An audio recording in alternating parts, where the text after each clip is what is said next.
We three kings of Orient are bearing gifts, we traverse afar, field and fountain, moor and mountain, following yonder star.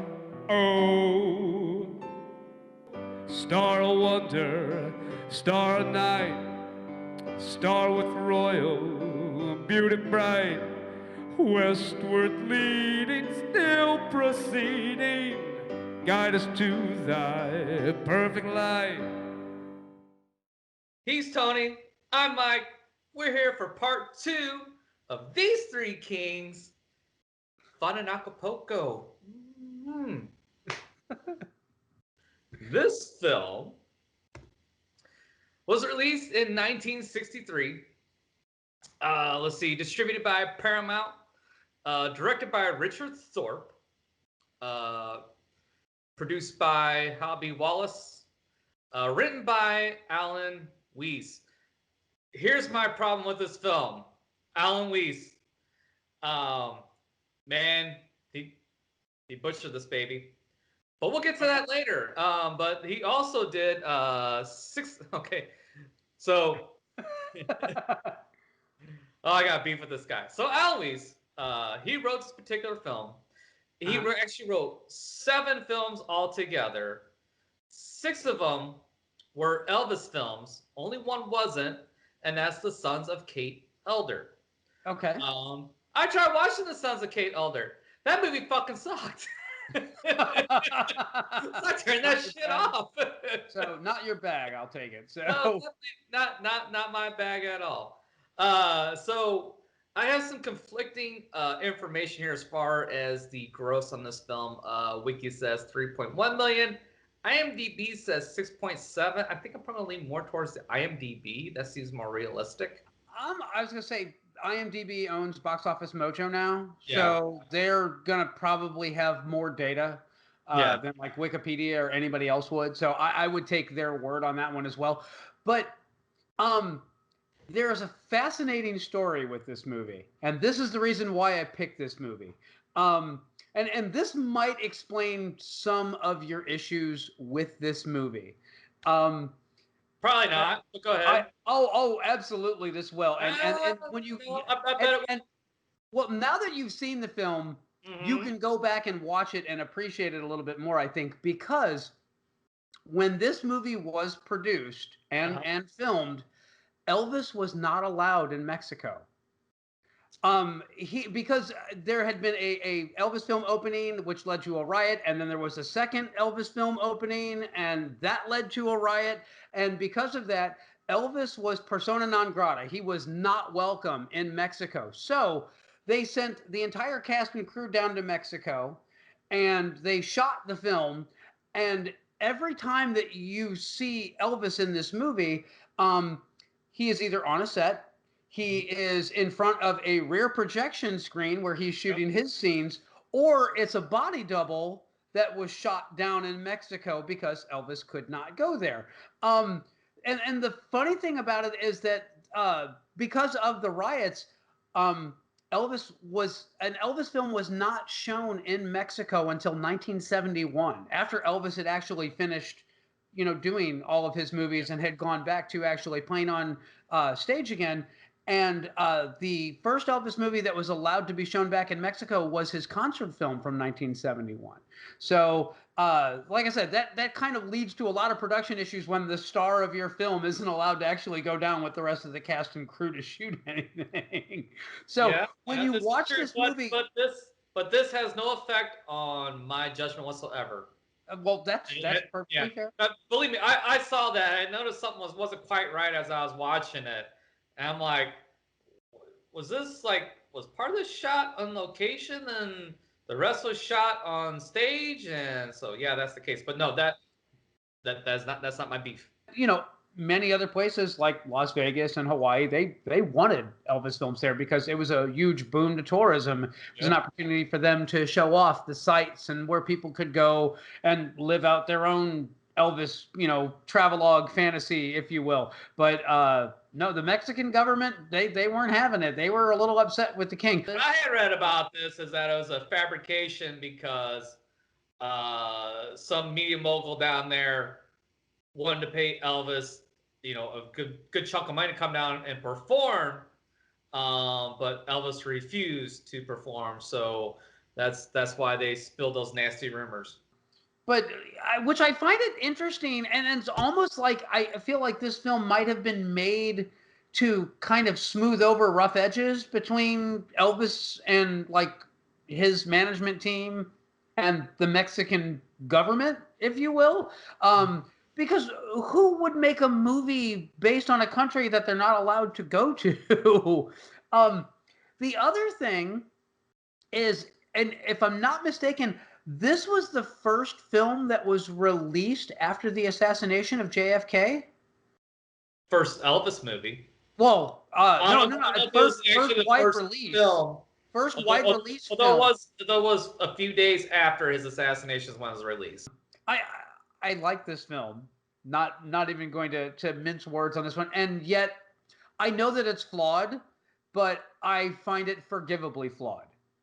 It is nowhere near as coherent or as high quality a film as Viva Las Vegas is, but I still find it to be a lot of fun and charming.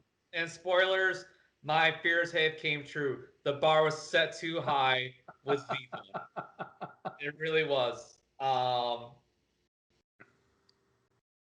We'll get into it. Let's go through the castle, and I'll destroy it as we're going through the plot. So, all right, let's get it on. so we have Elvis Presley as Mike Wingrim, who's our star, and none of my beef has anything to do with Elvis. Elvis was beautiful in this. Ursula Andress as Margarita Dolphin. And why that name? I'll tell you why. She had done Dr. No the year before this, so she was a Bond girl. Oh, no. Why that name? Oh, Margarita? She's not portrayed as Mexican in the movie. No. As a matter of fact, she is supposedly, she's royalty from another country that escaped Europe, and they went to Mexico, I guess before the war or maybe right after the war. I'm not sure which, but she is supposedly deposed monarch blood. That's why he refers to her as princess several times. And it seems very slapped on, like, how do you explain a hot blonde chick in Mexico? And that was their answer. It was the easiest thing they could cook up, but it is what it is. Whatever. So she's love interest number one. You have numero uno. Whatever. Elsa Cardenas as Dolores Gomez, who is love interest number two, and a bullfighter. The only female bullfighter down there, and not only that, a champion on top of that. Yeah. And smoking hot. She's very milfy. Yeah. Yes. Yes, because you can definitely tell she's an older lady for sure. She definitely looks older than Elvis at this time. I want to say Elvis was in his mid-20s. I want to say like 26, 27, something like that. She looks like, I would say 35 to 40. I would say early 30s, but she's still damn good looking. She is a nice. I never said she wasn't. I said she was milfy. That stands for mom I like to fuck. So I get it. But see, and Ursula Andress looks older than Elvis in this movie too, and not by a lot, maybe a little bit older. But yeah. I got nothing on that one. I'm confused on this one because, Anne Margaret, like, she's nebulous. You can't tell how old she is. I mean, she's obviously an adult, but is she younger than Elvis? Is she older than Elvis? Is she the same age as Elvis? I don't know. I mean, but Ursula Andress and whatever her name is, they both Elsa. look. Yeah, they both looked, a few years to several years older than Elvis in this film. We have Paul Lucas as Maximilian Dolphin, who is Margarita's father, Yeah. and the chef at the hotel. Um, and then we have I'm gonna butcher this name, Larry Damason as Raul, who's the little kid Yeah. who who's my favorite part of the movie, or my favorite character outside of Elvis in this. He's just he's an adorable little kid, Yeah. and you and know, and all the subplots with him are fun Mhm. and genuinely funny, and Yeah, it's amazing to see how capable he is, and yes, see, very. they fully like give him a backstory. They have that wonderful musical number where they're on the bike and they're singing Yeah, together, and it doesn't come off as hammy or cheesy or dumb. It's fun. It's no, it's cute. very endearing. Yes, Yeah. yeah, But I honestly think, like, seriously, the kid's performance in this movie was so strong. They could have foregone the love interest, and this movie, I think, might have worked even better. And I realize it's an Elvis film, so naturally, he's got to have a love interest because he's Elvis. But in this particular instance, yeah, the little kid, Raul, he makes this movie. And yeah. really, he's what puts it over the edge for me because the two love interests I could care less about, but every scene that kid is in is absolutely magic. It it Yes, it it's really gold. does make me like this movie. And I, like I said, I know that it's a flawed movie, but that relationship between those two is really why I still enjoy this film. Yeah, yeah, it is very good, very good. He he's got fucking cousins everywhere. You know, for a cousin, you ask me many favors. Alejandro Rey as Moreno, Okay, who so is the lifeguard and the rival for champion. Elvis, although not really. Well, he's Kinda. he's Margarita's boyfriend when Elvis first arrives. Um, and they're Well, involved. he never says they're together. Uh, They're- if you're both off work and at the beach and hanging out, they're a couple. There's well, no, they're up. They're fucking. How's that? friends with no. See, I don't think that they're having sex because the father later in the film says, Maybe I'll live to see a grandchild yet. I'll start working on it right away. Oh, you marry first, young lady. oh, so I'm pretty sure that her virtue is intact. I'm not saying that they haven't held hands or cuddled or even made out at the lookout point in Acapulco, but but I don't think that they've actually gone all the way. That's all I'm saying. I think Ursula Andress, Margarita, she's a virtuous kind of woman, I suppose. At least that's how she's supposed to be. I don't buy it for a minute, but that's I don't what buy they're it telling either. me on film. No, it never came across to me like that, like she's a virgin or holding out for anything in particular. No. Honestly, no, that was a bit of She's miscasting, I banging think. motherfuckers. I mean, come on.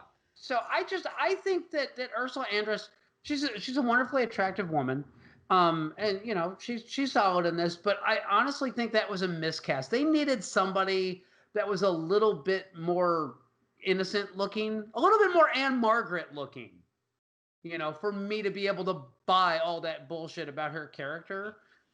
Because yeah, you're right. Ursula Andress she's very sultry. She's very seductive. Yeah. She's got that whole bedroom thing going on, Yeah. and so I don't buy the whole she's a virtuous woman thing either. I agree with you there. I think it was a miscast. And like I said, I also think that it was a mistake for them to like put a blonde Scandinavian woman in this and then try to explain in a way that no Yeah. her monarchy family was deposed. If they're monarchy, then why the fuck is your dad working as a chef in a kitchen? What would he know about cooking as a deposed monarch? Yeah. The story in this movie is complete fucking dog shit. Um, I mean, I'm not gonna mince words on this thing. There's too much stuff going on. It's a very convoluted fucking story. There's too many subplots happening. You got a half-ass written plot with Moreno as the rival, which it's half-ass at best. The two love interests are half-ass written at best. He almost hooks up with Elsa, but she didn't have her station wagon with her that fucking night. We couldn't make that happen. And with Ursula Andress, Margarita, you never really get the sense that they're really like there's no on-screen chemistry with her and Elvis. I agree. I completely agree. So I don't buy any of it. I'm getting ahead of ourselves.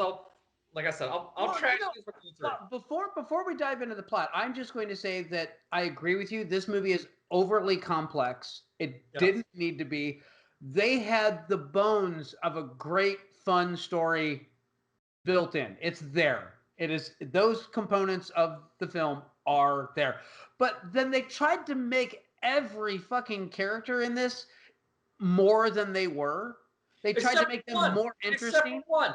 And one where I think they really dropped the ball was the daughter of the boat captain.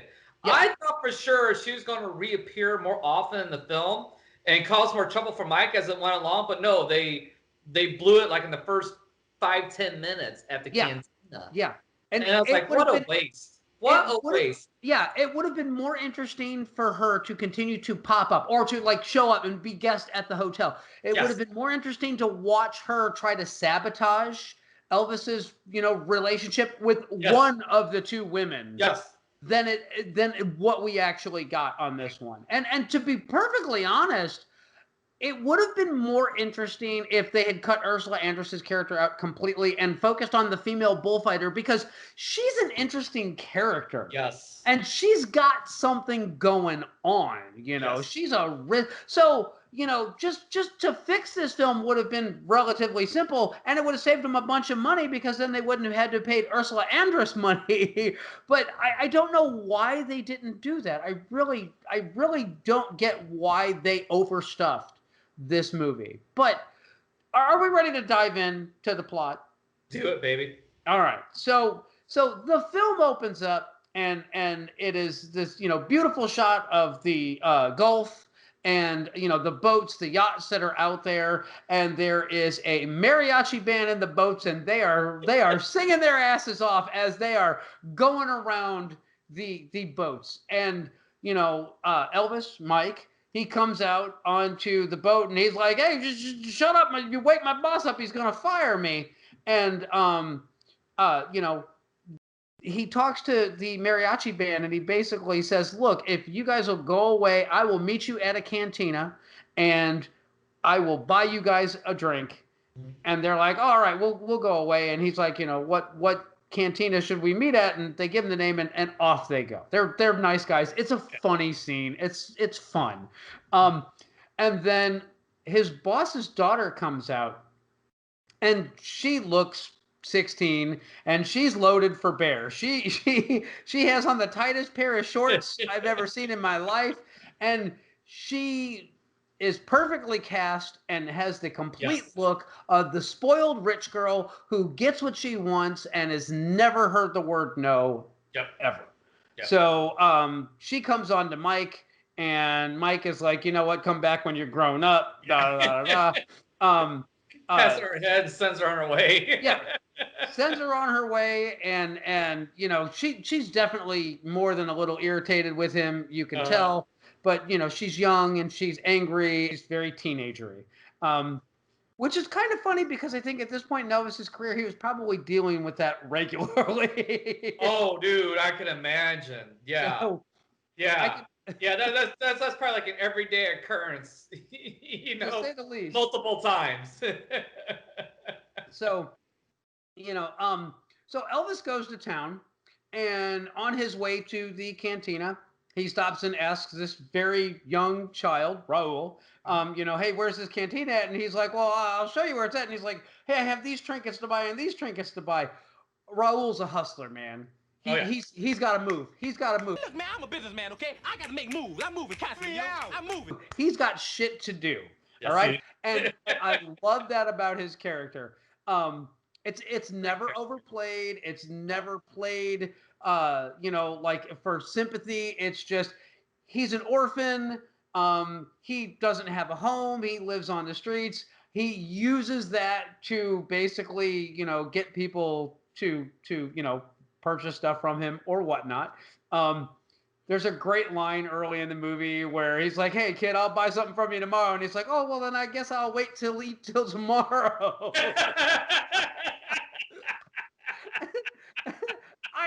I loved that line. It was so fucking out of nowhere. It was so loaded. He is the best thing about this movie. I mean, really, if it wasn't for that kid, this movie would be unwatchable. Yeah, no, mean, you're right. yeah. I don't disagree with you. I do it's- not disagree with you at all.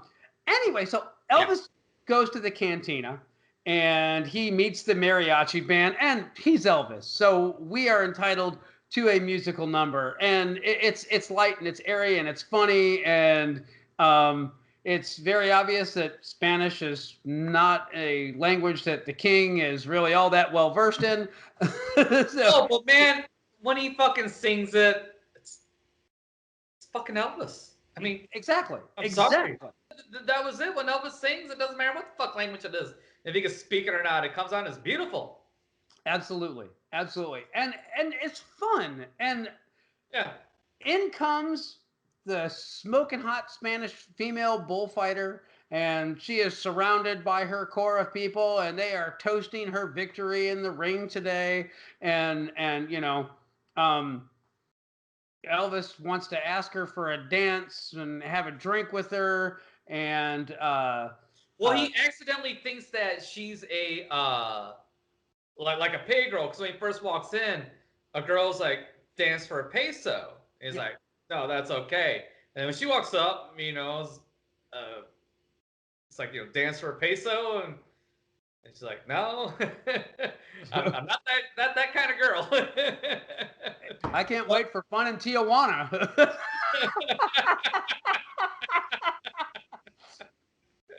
Anyway, that's an Elvis private collection. Anyway, so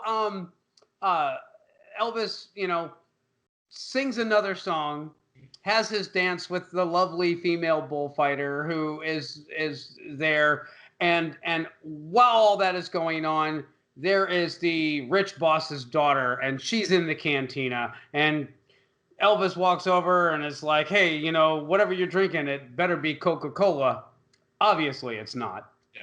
And she's there with two of her little snooty rich girlfriends, and at this time, Dad walks in, who is Elvis's boss, and he walks over and is like, what's the meaning of this? And hey, this isn't Coca-Cola. What's in this drink? And naturally spoiled rich girl is all like, he brought us here and he got us our drinks. Hey, Daddy, is this Coke? Does this taste funny to you? It is just Coca-Cola, right? And so Elvis gets fired. I'm sorry, Mike. Mike gets fired. Everything about this is working. It's firing on all cylinders at this point, the movie. And Elvis is all like, yeah, well, screw it. So he realizes he's in Mexico. He doesn't have enough money to get home. He just lost his job. And fortunately, Raul was there. And Raul heard Elvis sing in the cantina. Raul has a plant and a cousin. And that's really the important part of this, is that he has a cousin who works at a really wonderful resort hotel. And while you can't have a regular job in Mexico without a green card, you can do luxury stuff or entertainment stuff like singing. That's perfectly acceptable for you to work down there at a resort and not have a green card. So, before we go too much further, I want to say this. So not only is Raul a hustler, a man on the go who knows his shit, he also knows people. And he knows that Mike needs an amigo. Yes, absolutely. You need an amigo. I'll be your amigo. So they're on their bike, and the cousin Joe. I got a cousin that works here, and I got a cousin that works here, and there's some of the best stuff in there. And is this where they bike to the hotel? Yeah. They're biking down the street. They're having this wonderful sing along. It's a great song. It's really well done. And then as they're pedaling down the street, there's like a marching band that is going by, and Mike goes, "Did you arrange that?" And he's like, "No, but some of my cousins are in the band." So they play that angle. They play it for everything it's got, and it's gold every time that they do. So they That's get to funny. the hotel. That and joke, it just never gets old. No. Every time the kid delivers that line, it's magic, and yeah, it just never gets stale. they go and they meet with the manager at the hotel, and it's obviously one of Raul's cousins, and they've been having trouble with their main act because he's constantly being sick, and Elvis basically convinces it by saying, "Look, I'll show up, I'll sing, maybe then he won't be sick anywhere as often." And the manager is like, "You know what? I guess a bad act is better than no act at all." Yeah. So yeah, you're I hired. think he does this one for free, doesn't he? I don't remember if he does it for free. Well, But he they arranged haven't finalized the deal. I think I don't know if he's doing it for nothing. You may be right. I may just not be remembering. Well, here's why I know they do work out. I think he sings for free, but then he also is like, well, hey, your lifeguard never gets a siesta. I can fill in for him while he has a siesta, and then instead of paying me, you can let me have room and board here at the hotel. After they make the agreement that Mike will be performing, they go out to the pool, and I want to say this is when he meets the cliff diver and Ursula Andress for the first time, and that's when he finds out. He asks them like, I'm just going to be filling in while you're on break, and he's like, I don't take a siesta. And he's like, well, you should start. It's best that you take care of yourself. That way there's less likely to be an accident. Monero is ripped. He is straight up jacked. No two ways about it. He's six pack and everything, which some you didn't see in the 60s. He is straight up. He is ripped. He is shot. And he's the cliff diving champion. And I don't know. He cliff dives at another resort, I guess, when he's not there. Something like that. It's something like that. I don't know why it got that convoluted. Like he can't have just one job. He's got to have like 3 jobs. But apparently, he's got a cousin at that hotel or something. So I got nothing, man. So I don't remember. I even watched this last night, but I kind of checked out after a while because the movie's pissing me off. But I think even before that, we get the beginnings of the other stupid subplot where Mike is scared of heights. Because he kind of gets the willies a little bit when he sees what's his face jumping off the high dive. Yeah. Stupid. It didn't need to be in there. Oh, come on! Don't write out. What happened is that Mike is a trapeze artist, circus performer who had a horrible accident where he dropped his brother who fell to his death during a circus performance.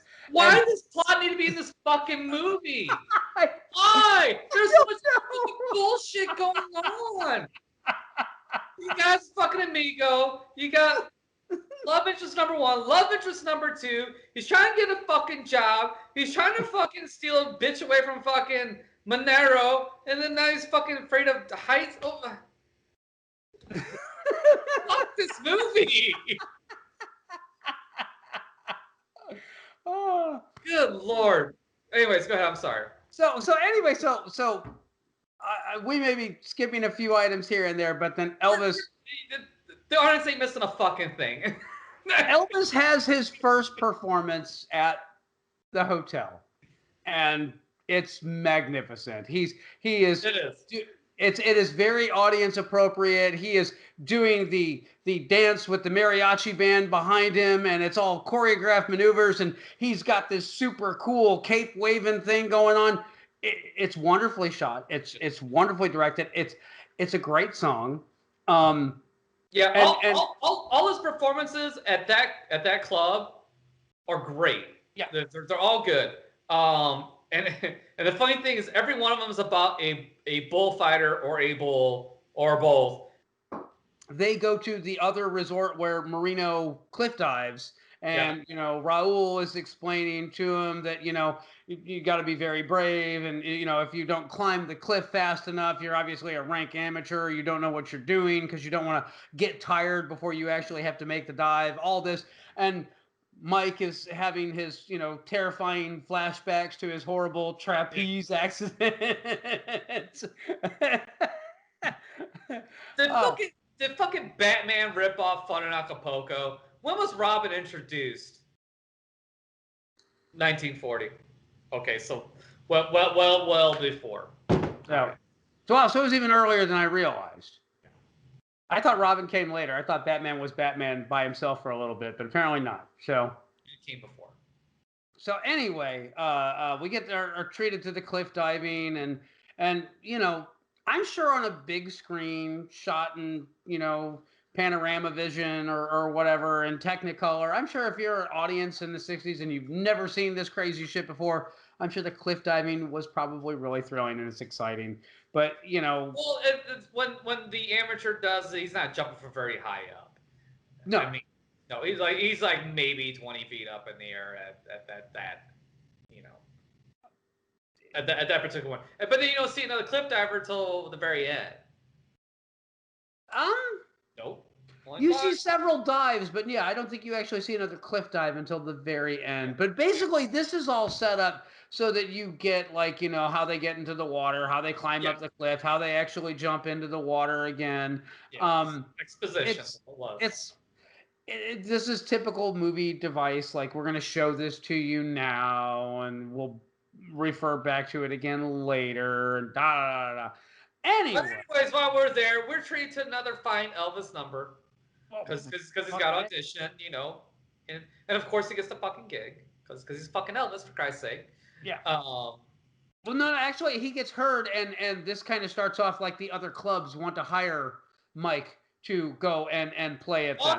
No, that was an addition. Raul didn't bring his amigo there just to fuck off and show some lip. No. Raul has a plan. Raul has a cousin. Damn right. And it is a damn fine number, and it is there with the whole mariachi band again. It's a whole different mariachi band. And he's got is this the one where the girl is sitting there and he walks over and gives her the snaps and she starts using the castanets? Yeah. It's fun. It's fun. It's magical. It is, and it's a great number. And so that kind of kicks off like other clubs are interested in Elvis coming in and singing for them. And that's where the real meat and potatoes of this film is. You can skip all this other horse shit. but this right here, like when you see Elvis on a date, just, I don't know, go bake some cookies. Go clean a toilet. Do something. Okay? I mean, really, he only goes on a date with Elsa. I don't think he really has much of a date with Margarita. Yes, he does. When he goes to the oh God, what club was it? There's 3 clubs that he auditions at, and then he has all 3 of them in a bidding war. And we're skipping a bunch of stuff here, but who gives a shit? We see the date with Elsa. Well, here's the important parts of this movie. The Elsa is still very much into Elvis. Elvis is still into Elsa. We meet Margarita's father, who's a chef. We find out their bullshit backstory, that they're from Europe and they're deposed monarchy, and they were part of the Vichy. I think Vichy Spain or Vichy French. I don't know which. I'm not saying I buy it. It's bullshit fucking stunt casting. It's fucking awful. It sucks. It makes this movie fucking suck. And yeah, moving on. What? He goes on the date with... Well, she's bouncing between Elvis and Marino, but Marino would never treat her like Elvis does, because Elvis is seeing that bullfighter hussy with a reputation, Elsa, because heaven forbid that that tramp who fights bulls and throws really kick-ass parties at the hotel, no less. That's right. I want to party tomorrow. Make that shit you. happen. Yeah. And by the way, I want him to sing, him to dive, and her ass to cook. Yeah.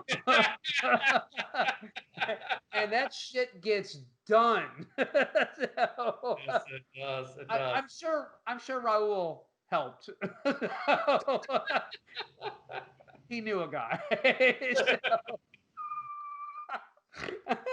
but anyway, all that is bullshit. Let's just throw all that shit aside. You all know it. There is a really funny scene when they go on their date and they go up to makeout point and they're trying to get their freak on and the emergency brake goes off. No, hang on, to clarify, this is Elvis and Elsa. So oh yes, it's Elvis and Elsa and they're Elsa's little red sports car. This thing's fucking tiny. It's Like, super tiny. So she's got to move the stick shift out of the way so that they can kiss. And then the parking brake is in the way, so she turns it off and they start to roll off the cliff and they stop before they roll off.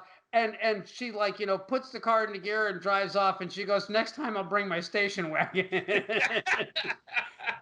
And then we're treated to one of the funniest Elvis songs I've ever heard, ever. And it's basically him saying, like, don't try to fuck in a sports car. Yes. You'll mess it back up. and that is not an exaggeration. No, not at all. That is literally what the song is about. So anyway, Raul, mover, shaker that he is, he's got gigs lined up for Elvis. He is trying to get his boy some work so that he can collect his management fee. And Elvis, because he invites Elsa to come see him there, and then he invites Marino and Elsa, who are going out on a date, to come see him perform as well. And we're treated to another magical Elvis number, and it's fun and it's exciting. And Raul has brought the manager from another club to see him perform, and so now it is time for us to talk business, and he's got even more shit lined up. Raul has arranged for Mike to go and audition. He invites Margarita to come to watch him perform, and then Elsa just shows up at that one. And we get my favorite number in this movie. This is where he sings Bossa Nova. And in Viva Las Vegas, when you see him sing Viva Las Vegas, and it's that one shot, this has that exact same magic. It is just one of those. It is Elvis, being cool as fuck, singing his ass off. And I love everything about this. This was so good that when we were watching it, after this number was over, I rewound it and watched it again before continuing on with the movie. So I would never rewind any point of this fucking movie to watch it again. This is my favorite song in the movie. As a matter of fact, I will never watch this movie again. I get it. But so Raul, through his, astute business practices, has now basically arranged a bidding war between three clubs. I'm sorry. I just had an epiphany. I'm sorry. This is what fucking Vivian needed. Vivian needed Raul so fucking bad. If Vivian had Raul, Vivian would be making fucking bank. Yeah. I'm just fucking saying. Vivian needed an amigo. Raul should have been her amigo. Raul should have been her pimp. They would have cleaned fucking house. Look, kid, I don't need a manager. I get enough trouble without your help, believe me. I'm your amigo. Because Raul's got business sense, damn it. Raul knows how to make shit happen. Raul knows how to fucking hustle. Yeah, that's Raul, not Carlos. Yes. Carlos is a scummy piece of shit. But Raul gets shit done. Raul knows how to create an opportunity. Raul understands you don't have good luck, you make good luck. So anyway, Mike has been working on his fear of heights by getting up on the diving board and he's still going off of just the high dive but not the platform. And for whatever that's about. Elsa has been ditched, and Margarita is like the girl. Mike has finally decided that, yeah, that's the one he's going to hone in on. And Marino is upset that Mike is trying to steal his girl. And Elsa is like, why the hell would you want that when you could have this? And I'm going to throw a big lavish party because I'm a hot chick bullfighter and blah, blah, blah, blah, blah. It's just a bunch of confusing, overlapping bullshit. And then we get that magic scene with Raul where he's calling each of the clubs and he is bumping the bid up every time. And I'm just insert that scene right here because it's magic, because the kid is great. And like Elvis sitting on the bed behind him, listening to this kid get his, he is getting his swerve on, man. He is working it. He saves up like 350 pesos. And then the next call is like 700 pesos. Yeah. And then the next one is like 1,500 pesos. Yeah. So yeah. Look, man, I'm a businessman, okay? I gotta make moves. I'm moving constantly. I'm moving. Raul don't fuck around, man. Yeah. No. Look, if Raul is still in the business, we need to have a conversation with him. You can't come in here. You? My cousin? I'm just saying. But no, that scene is magic. It's fun. Elvis's reaction and like all of his, like every time that he's making a comment in the background, it's all gold. Yes. It is legitimately all gold. So naturally he gets Elvis top dollar. And then he like makes the agreement with Elvis, hey, look, 50%. And Mike is like, hey, that's a little high for a management fee. And he's like, you know what? If it wasn't for me, you wouldn't have had any of these opportunities. And you know. And he says working for free this whole entire time. That's true. God, that poor kid. Mike could have, like, I don't know, thrown him a couple of pesos or something. I mean, I hope he was feeding him. Hey. It's all right. You seem pretty good for a gringo. Raul knows how to hustle. He was just fine. I don't doubt it. But I don't know, how short do we want to cut this? Because, I mean, really, the rest of this is just kind of bullshit. Because we don't get to see Elsa bullfight, which is kind of shitty. Because they're, like, really minimizing her as a character and what she's capable of. Margarita... You never see the supposed other singer. Yeah. Ever. So, Margarita, she's the social director at the hotel. And we get to see her plan a wonderful party where she has Elvis sing and Marino, go take a dive. And well, fuck it. Let's just skip towards the fucking end. With my help, it'll be okay. Okay. So, Elvis Marino is getting ready to head out somewhere. Marino have a confrontation. They actually have a legit, really good fist fight. Well, wait. Lobby.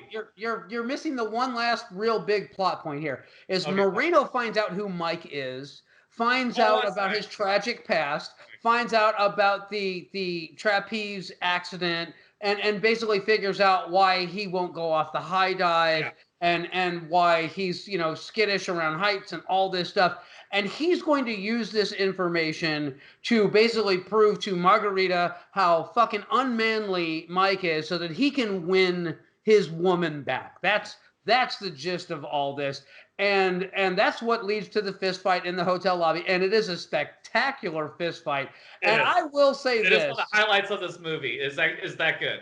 When Mike knocks Marino's ass out, he knocks him the fuck out. You got knocked the fuck out, man.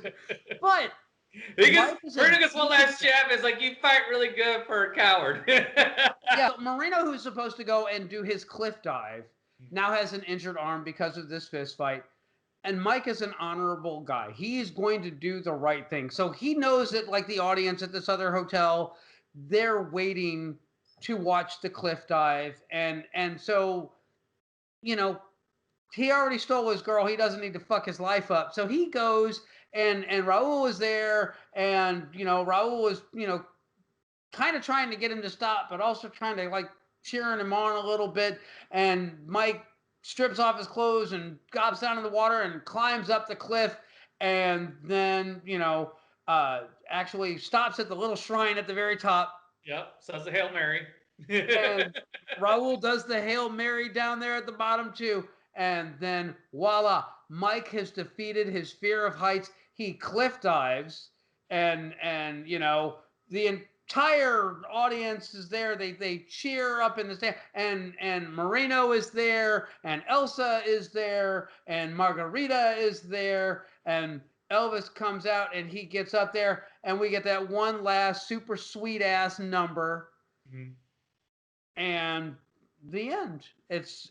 Oh wait. We'll see. Not yet. There is one other subplot, and we didn't really touch on this one because Margarita and her father are talking about marriage, and they're kind of being jokey about it. And her father says something along the lines of, well, you know what, if you marry Mike, he's an American, and you know what, if you guys move to America, that means I can go to America, and it's always been my dream to go to America. Have your amigo for free. Now, Mike gets wind of this, and he's thinking that Margarita is using him to get a visa, a passport, to America. And that really puts Mike off. He thinks that that's really kind of shitty. And Mike has a conversation with Margarita's father later on. That's like, you young people are too sensitive. Look, my dream is my dream. She genuinely cares for you. I just brought that up because I'd like to go to America. So that makes Mike okay with all that. And at the very end of the movie, the last scene of the movie, Mike tells Raul, hey, you're coming back to America with me, and I'm going to bring my new hot chick, and I guess her daddy too. So they're all going back to America. Now, here's the funny part. Mike has become this massively successful singer, drawing huge crowds and the acclaim of all these big clubs, and he's going back to America so that he can rejoin the circus. My cousin? Which taught me? This movie's fucking stupid. I don't even know where the fuck that came from, or why they cooked that up, or why did it need to be a circus? Yeah, they really need to trim the fat off of fucking this one. And there's a lot of fucking fat on this fucking thing. It's fucking stupid. First thing is, yes, trim the fat off. They didn't need Moreno. He could have been gone. They really didn't need Elsa. She could have been gone. What I think would have been cool is if Elsa, like you said, was the main love interest, because then she is now on par, and it's actually really above Elvis as far as status in this film. It would be nice to see him try to woo her or shit like that, or him or whatever, and that'd be the love interest, and then have the singer, which you never see, be the foil for Elvis, because that would have made more sense. Yes. And then Raul could have been. You'd have to change Raul because Raul's fucking Raul. Put it on my bill. Yeah, and it would have been more fun to watch Raul try to maneuver around this other singer. Yes. To get Elvis gigs so that Elvis could get the money to get back home. Yeah. That's enough. It didn't need all this other crap. You're absolutely right. And still have the bratty fucking daughter peppered in throughout to try to fucking sabotage this shit with Elsa. That would have been gold. That would have been the fucking shit. Yeah. No, we didn't get that. We got some bloated fucking mess. I don't think they needed to necessarily get rid of Moreno, but I would have liked to have seen Moreno as like Elvis's friend. The guy that, he works there, he does this, it's very dangerous, he knows it. Mike had an accident, that's great. Leave all that, you can leave the accident and you can leave his fear of heights and all that bullshit. You sent Mike to the dive at the end too. Something happened to Marino. Yeah. He got hurt. So fucking Mike helps the fucking buddy out. Exactly. Now, and then maybe even then you could have had that subplot in there. Mike got all of his fear to fucking help a buddy. I was gonna say, you know what? Elsa's the bullfighter. Something happened to Elsa. Moreno basically sacrifices himself to save Elsa. Yeah. He gets hurt. And, because Moreno kept Elsa from getting hurt, Mike feels responsible, so he's going to go fill in on the dive. And he's terrified of the heights, but he's going to do it, and he does it. And that would have been more coherent, more satisfying, and it would have made Mike seem a more likable guy. If it wasn't for the relationship with Raul, there's nothing here. No. I mean, Elvis is very standoffish with in every relationship on this one. It would have been nice to have seen Elvis just seeing Mike have an adult relationship. The kid relationship is great. That's gold. Change nothing. As a matter of fact, you can even expand on that one a little bit. It would have been nice to have had a romantic relationship. Again, that would have been interesting too. But like the whole love tetrahedron, it doesn't work. No. Yeah, you know what? They should have had the other singer at the hotel. They should have had, he does this nice number and it's nice and he gets very robust applause. And then Elvis gets up there and he does his shit and the crowd goes wild.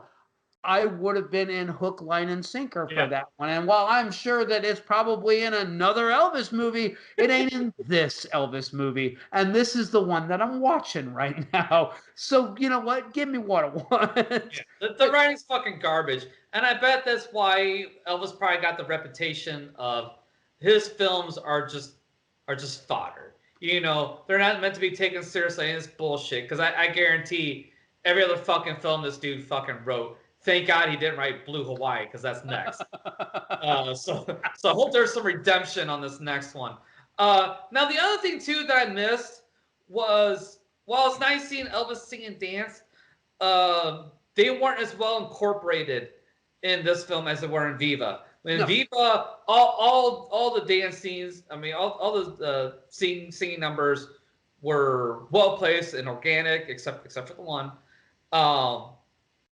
But this, unless he was performing in the crowd or in the club, wasn't organic at all, except for him and the kid on the bike. There's him and the kid on the bike. That's a standout. There's the cantina at the very beginning. Yeah, those were good.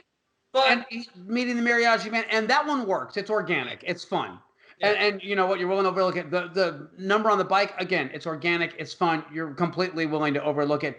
And then all the club scenes are fine, but there's some other numbers in there that mixed in that just didn't go. And the other thing too is I was missing the duets. I really wanted the duets. Yeah, and we didn't get that. The only duet that we got was with Raul.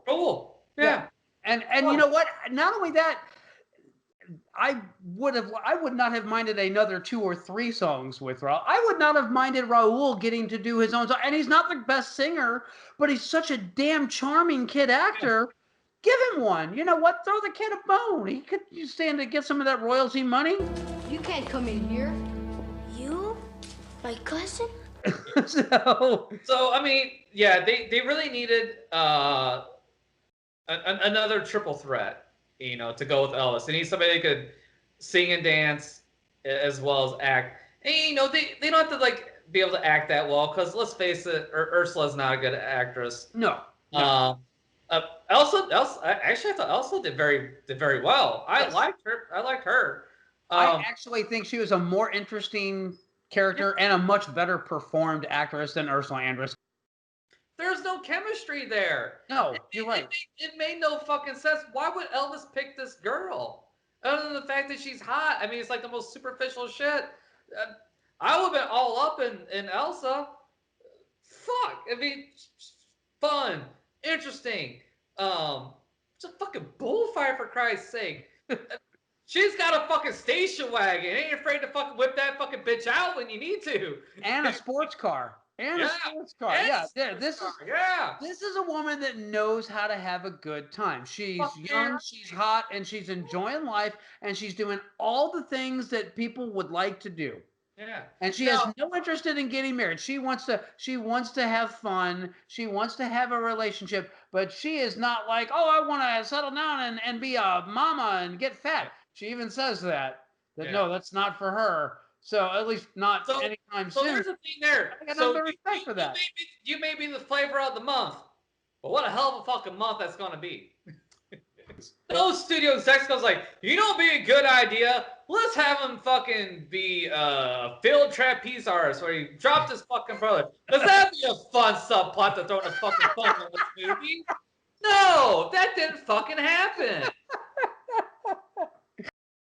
When you get notes after notes after notes, and it's like you start off and you have this idea of where you want something to go, and then it's constantly getting changed by the people that are making the final decisions on this. There does come a point where you're just finally like, you know what? fuck it, do whatever. I just want this project done and out the door. And that's exactly the vibe I get from this movie. Is that, you know what? Well, we got to make him afraid of heights. What do you do? Make him a fucking trapeze artist. Who gives a shit? You know?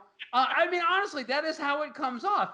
I know you're angry about this movie right now, but like a couple weeks from now, after this movie has settled into your head a little bit, and you start forgetting like the rough edges of this one, you're going to look back and you're going to think, okay, you know what? The bits with Raul are charming. They're fun. They're funny. They're endearing. No, I acknowledge that right now. No, there's some really good moments in here. Unfortunately, they're ruined with a really, really, really bad story and really, really, really bad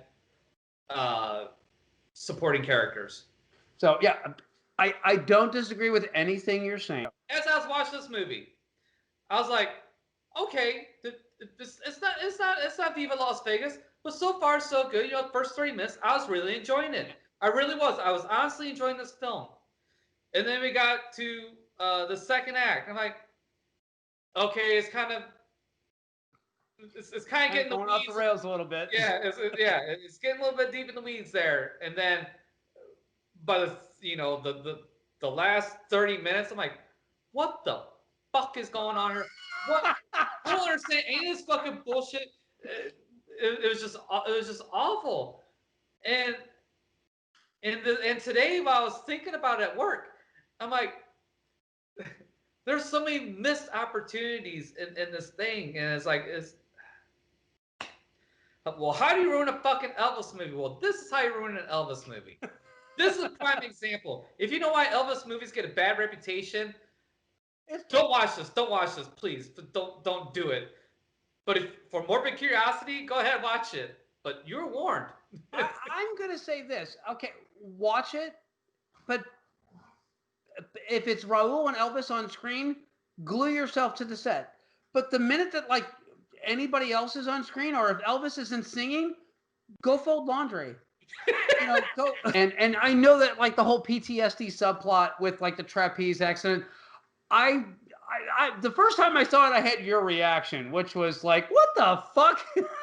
But now I find it hilarious. So I'm just going to say, this is a movie that gets better with multiple viewings because you can appreciate the irony of it. And you will and you will find yourself revisiting this film. You're gonna get on an Elvis train. You're gonna like watch like 2 or 3 like really good, and you're like, fuck it, let's watch Fun in Acapulco. I'll throw that one in there, and then you're gonna watch it and be all like, I know I don't like this movie, but I don't think badly of this movie. There are great Elvis movies. There are genuinely, solidly entertaining, and I wanted to give you a swatch. I picked these 3 movies for a reason. I wanted to see you watch a very good Elvis movie, a very mediocre Elvis movie, and then an Elvis movie that you're going to be like, okay, the songs are great, but what is all this other shit? Well, mission accomplished, my friend, and fuck you for that. Anything else to say about this one, Mike? Nope. No? And tell them what's next. Next. Please be good. We're watching Blue Hawaii. And that is coming to you on January 8th. And you'll know why when we get there. So Yeah, we'll see you New Year's Eve. Oh, well, no. Have a safe New Year's Eve. Drink responsibly. Drive careful. If you meet Elsa, take the station wagon. Bring a peso for a dance. Shit. Bring 10. Yeah. It's worth it. So tip well. It's just polite. Happy New Year. We'll see you 2021.